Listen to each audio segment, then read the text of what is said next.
ሰላም ስመይ ብእምነት ይበሃል ከም ዝበርስ ታትልይዎ ፀናሕኩም ከመይ ጌርኩም እንግሊሽ ቋንቋ ኣብ ሓፂር ግዜ ትኽእሉ ዝብል ኣርእስቲ ሒዘልኩም መፅአ ቅድሚኡ ግን ሓደ ነገር ክንብርኩም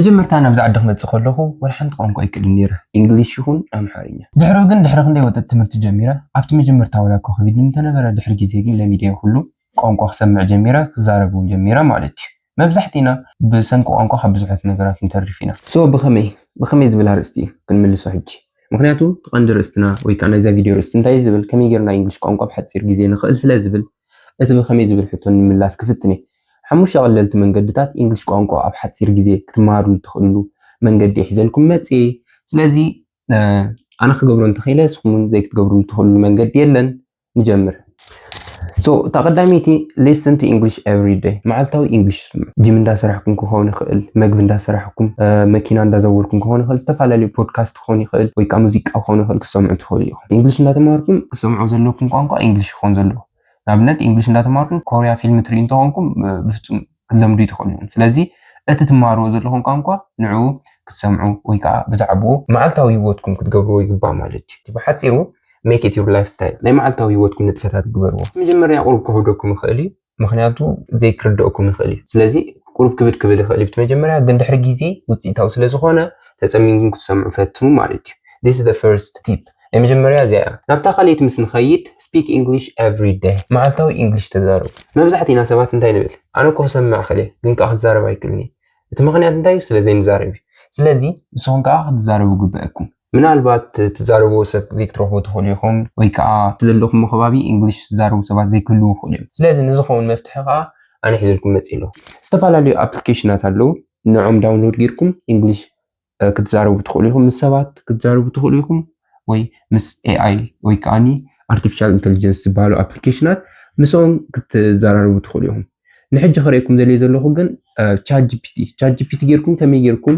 እንግሊሽ ቋንቋ ትዛረቡ ወይ ከዓ ከም ኖርማል ሰብ ከመይ ጌርኩም ትዛረብዎ እየ ክሪአኩም ስለዚ ንኸይድና ብኣ ክሪአኩም ስለዚ ሕጂ ክሪአኩም ደልየ ዘለኹ ንChatGPT ከም ሰብ ሓሲበ ከመይ ጌረ ክዛረብዎ ክእል ንስኹም እውን ከምኡ ተጠቂምኩም ናይ ሰብ ሽግር ክህልወኩም ይኽእል ወይ ኣብቲ ከባቢኹም እንግሊሽ ዝዛረብ ሰብ ተዘይሃልዩ ከመይ ጌርኩም እንግሊሽኩም ንምዕባል ምስ ChatGPT ተዕልሉ ወይ ከዓ ትዛረቡ ትኽእሉ ክሪአኩም መጀመርያ ChatGPT ኣፕሊኬሽን ክፈቱ ተዘይሃልዩኩም ከዓ ዳውንሎድ ግብሩ ስለዚ ኣብዚ ትሪእዎ ዘለኹም እዛ ናይ ምዝራብ ምልክት ኣባት ጠቕስዋ ማለት እዩ ወይ ከዓ ኣብኣ ትፀቕጥዋ ኣብኣ ምስ ሃረንኩም ክመፀልኩም እዩ ስለዚ start a new chat to use advanced voice ስለዚ ክጅምር ኣነ ክዛረብ Hey ChatGPT, how are you doing? Hey BM, I'm doing great. Thanks for asking. How about you? How's everything going with your studying and YouTube projects? I'm good ChatGPT. So now don't spill any secret, okay? እንታይ ብሎ ኣለኹ መስለኩም ይፈልጠኒ ኩሉ ነገር ኢንፎርሜሽን ብዛዕባ ሂበዮ እየ ስለዚ ስመይ ዋላ ከይተረፈይ ዝፈልጥ ናብነት ክሓተ እስመይ ከሪእኩኒ What's my name ChatGPT?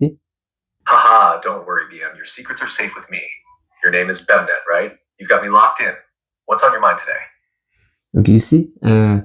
ምስኡ ኣነ ዝዛረብ እንግሊሽ ክዛረብ ቅድሚ ሕጂ እውን ንባዕለይ ምስ ChatGPT ዝዕለሉ ኣጋጣሚታት ነይሩ ስለዚ ንስኹም እውን ከምኡ ጌርኩም ክትዛረቡ ትኽእሉ ኢኹም ሕጂ እንታይ ክብሎ ደልየ ChatGPT sorry for everything that I'm speaking in the language you don't know ስለዚ እንታይ ክብሎ እስኻ ንዓይ መምህረይ ክትኮን ደልየ ኣለኹ ዝዛረብዎ ሰብ ስለዝሰኣንኩ ንሳኻ ክዛረብ ደልየ ኣለኹ እንግሊሽ ክመሃር listen buddy I want to speak English and I can't find anybody to speak with so would you like to be my partner to speak in English? Sorry, I'm having issues right now. Our systems are experiencing heavy load. Please try again later. Okay, listen buddy, I want a partner to speak English with, so can you be the one to speak with because I want to improve my English through you. I mean, I want to improve my English so I don't have any person or anybody to speak with. So could you be my partner to speak with? Of course, BM. I'd be happy to be your English-speaking partner. We can chat anytime, and I'll help you improve your skills. Just let me know what topics you'd like to talk about, and we'll dive right in. What do you want to start with today? Okay, now I'm going to pretend like a person who is new for English and I don't speak English, okay? So you are my assistant and my partner to speak with because I'm a new person and I want to learn English since I don't have anybody to speak with. So you are the person that I'm going to practice English every day with. So let's talk about daily chores, like how was your day, and I'm going to tell you my own. Gabriel, I'm excited to help you practice. Let's get started. Hello, how are you today? How was your day? Did you do anything special? Now it's your turn. You can tell me about your day in simple English. No worries if it's not perfect. Just try your best. I'm good, buddy. How are you doing? I'm doing great. Thanks for asking. I'm glad to hear you're good. So what did you do today? Anything interesting or fun? Yeah, today I just read a book which is written for Bukayo Saka, and I'm making YouTube video for people who don't speak English, and I want to help them. So what I did is this. That sounds awesome, BM. It's great that you're reading a book about Bukayo Saka, and even better that you're making a YouTube video to help others who don't speak English. You're doing something really meaningful. How did you find the book? Was it interesting? And about your video, what topic are you focusing on to help people? Yeah, thanks for everything, but I'm making video. I'm interrupting my recording right now, so we'll keep it another time. We'll talk. But for now, what advice could you give for the people who are new for English, or who want to speak English better in their life, and who want to speak English fast? What can you say? What advice can you give them? That's a great question, BM. For people who are new to English or want to speak it better and faster, here are some tips. 1. Practice every day. Even if it's just for 10 to 15 minutes a day, practicing regularly is key.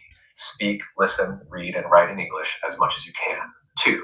Listen to English. Watch movies, shows, or videos in English. This helps you get used to how words sound and how sentences are formed. 3. Don't fear mistakes. Making mistakes is part of learning. Don't worry if you say something wrong. Every mistake helps you improve. 4. Use simple words. Start with simple sentences. It's more important to speak clearly than to use big words. Gradually, as you become more confident, you can add more complex words and phrases. 5. Practice speaking. Find a partner like me to practice speaking with. Even talking to yourself in English can help. Try to say out loud everything you do during the day, like I'm eating breakfast or I'm walking to school. 6. Learn phrases, not just words. Learn common phrases or expressions that native speakers use. It helps you sound more natural and confident. 7. Stay positive and patient. Learning a language takes time. Celebrate small wins and be patient with yourself. I believe anyone can improve their English quickly if they stay consistent and keep practicing. Would you like to dive into any of these tips more? Thanks, ChatGPT. It's a long time you speak. Okay, so I'm going to dive in my video. So just thanks for everything. Okay, bye. See you next time. Good luck with your video, and I'm sure it'll turn out great. Catch you next time. Take care. So you see, عشان ምዝራብ ምኽሪ ከማን ካብ ምዝራብ ሓሊፉ ምኽሪ ክበኩም ፀኒሑ ከመይ ጌርኩም እንግሊሽ ክትዛረቡ ትኽእሉ ብሓፂር ግዜ እንግሊሽ ትኽእሉ ኢሉ ዝተፈላለዩ ምኽርታት ክበኩም ፀኒሑ ማለት። ስለዚ ካብ ድሕሪ ሕጂ ፓርትነር ወይ ከዓኒ ሓደ ምሳና ዝዛረብ ሰብ የብልና ንልኩም ክትጭንቑ የብልኩምን እንታይ ክብለኩም ፀኒሑ እንግሊሽ መዓልታዊ ተዛረቡ፣ መዓልታዊ ስምዑ፣ አንብቡ፣ ቃላት ተማሃሩ ዝም ክነግረኩም ፀናሕኩ ወይ ከዓ ክነግረኩም ሕጂ ንሶም ክዛረብ ፀኒሑ። ስለዚ it's a good partner. ስለዚ ብጣዕሚ ንምዝራብ እንግሊሽ ንምዝራብ ዝጠቅም አፕሊኬሽን እዩ ማለት እዩ። እዚ ክትጥቀምሉ ተስፋ ገብር። ስለዚ ናብታ ሳልሰይቲ ምስ ንኸይድ ከዓኒ read English essay book or English easy book every day. English easy book like this. ከምዚ ዓይነት እንግሊሽ ከዓ ከተንብቡ ፈትኑ። ንኣብነት እዚኣ ትሪእዋ እንተሃሊኹም ናይ ቡካዮ ሳካ መፅሓፍ እያ። ብጣዕሚ ብቐሊል እንግሊሽ እያ ተፃሒፋ። ስለዚ ቀልጢፋ ክትርድአኩም ትኽእል እያ። ስለዚ ከምዚ ዓይነት እንግሊሽ ከዓ አንብቡ። ኣብ መዓልቲ 15 20 ደቂቃ ክኾን ይኽእል እንተ ወሓደ ማለት እዩ። ስለዚ ከምዚ ተጌርኩም ዘይክትልወጥሉ ትኽእልሉ ምክንያት የለን።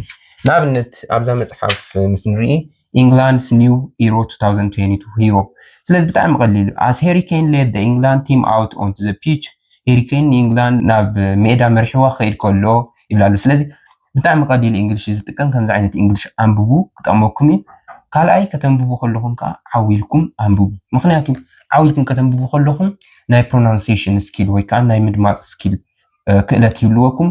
ከምኡ ድሕሪ ግዜ ካልእ ሰባት ክዛረቡኩም ከለዉ ንክትምልስሎም ሓድሽ ኣይኮነኩም ዝተዛረብኩሞ ቃል ሓድሽ ኣይኮነኩም ንኣብነት ትሰምዑ ጥራይ እንተነርኩም ወይ ከዓ ብውሽጥኩም ጥራይ ተንብቡ እንተነርኩም እታ ቃል ከተድምፅዋ ምስ ፈተንኩም ፅቡቅ ሌላያ ወይ ሳይበልኳን ኢልኩም ክትዋዛገቡ ኢኹም ስለዚ ዓዊልኩም ተንብቡ እንተኾንኩም ወልሓንቲ ድንፅወኩም እዩ ንክትዛረቡ እውን የቀልልኩም ማለት እዩ ታራብዒቲ ከዓኒ write in English every day መዓልታዊ እንግሊሽ ፀሓፉ ወይ ከዓ ብእንግሊሽ ፀሓፉ ከመይ ከም ዝውዓልኩም መዓልትኩም ከመይ ከም ዝውዓለ ዳይሪ ክኾን ይኽእል ወይ ከዓኒ ንኣብነት I wake up in 6 o'clock I went to school in 8 እንዳበልኩም ክሳብ ምሸት ዝገበርኩሞ ኣክቲቪቲታት ክትገልፁ ፈቱን ብእንግሊሽ ማለት እዩ ሽዑ መዓልታዊ ብዙሓትና ሰባት እዚ እንጥቀመሉ ነገር እዩ ስለዚ እዚ ክትገብሩ እንተኽእልኩም ከዓ ዳርጋ እንግሊሽ ክትዛረቡ ጀሚርኩም ማለት እዩ ምክንያቱ ምስ ሰብ ክንዛረብ ከለና ከምዚ ገይረ ንጎ ከምዚ ገይረ ፋዱስ ምስ ኮነ ከምዚ ገይረ ስለንብል እቲ ገዳሲ ነገር ስለዝኾነ ቀሊል ኢልኩም ኣይትወሰድዎ ብጣዕሚ ገዳሲ ካብቲ ከቢድ ነገር ከማን እዚ ቀሊል ነገራት መብዛሕትኡ ግዜ ስለንጥቀመሉ ንዕኡ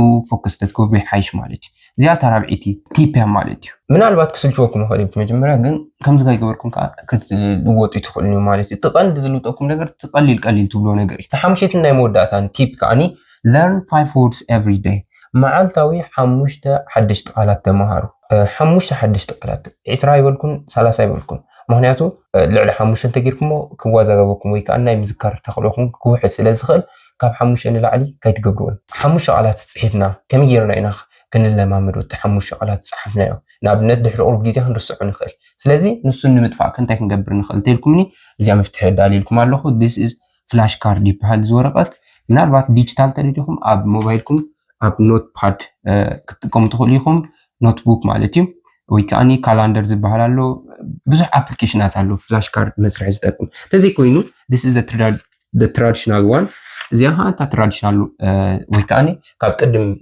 ሰባት ዝጥቀምሉ ኣነ ንባዕለይ ይጥቀምላ መብዛሕትኡ ግዜ ባዮሎጂ ይኹን ዝተፈላለዩ ሓድሽቲ ቃላት ከፅንዕ ከለኹ ኣብዚ ፅሕፎም ሽዑ እዚኣ ንኣብነት ኣብዚኣ እንተፅሒፈያ እታ ትርጉማ ከዓ በዛ ግምጣል ይፅሕፋ እታ ቃል በዚ ቅድሚት ይፅሕፋ እታ ትርጉማ ከዓ በዚያ ይፅሕፋ ንኣብነት ሓንቲ ቃል ፅሒፈ ከሪእኩም ንኣብነት ኣብዚኣ ትሪእዋ ዘለኹም እንታይ ለፅሒፈ if you see this word እዛ ቃል ትሪእዋ እንተሃልዮም ሃፒነስ ትብል ኣላ ስለዚ እዛ ቃል ክዝክራ እንተደልየ ትርጉማ ከዓ ብድሕሪት ይፅሕፋ feeling of joy ወይ ከዓ ናይ ደስታ ስምዒት ማለት እዩ ስለዚ እዛ ቃል ንክዝክራ እንታይ ክገብር 5 ቃላት ከምዚኣ ምፅሓፍኩ ኣብታ መጀመርያ መዓልቲ ምናልባት ዘይክርስዖ ክእል ስለዚ ንታ መጀመርታ መዓልቲ ይኮነ ንኻልእ ግዜ ንነዊሕ ግዜ ንምዝካር ወይ ከዓኒ ናይ ምዝካር ተኽእሎኩም ንክውስኽ ስለዝኾነ እዚኣ ምፅሓፍኩማ ድሕሪ ቁርብ ግዜ ድሕሪ 2 መዓልቲ 3 መዓልቲ እዚኣ ትሪእዋ ሽዑ ባዕልኩም ትርጉማ ክትፈልጥዋ ወይ ከዓኒ ክትብልዋ ትፍትኑ ማለት እዩ ትርጉማ እንታይ ምዃና ክትምርምሩ ትፍትኑ እንተኣብያትኩም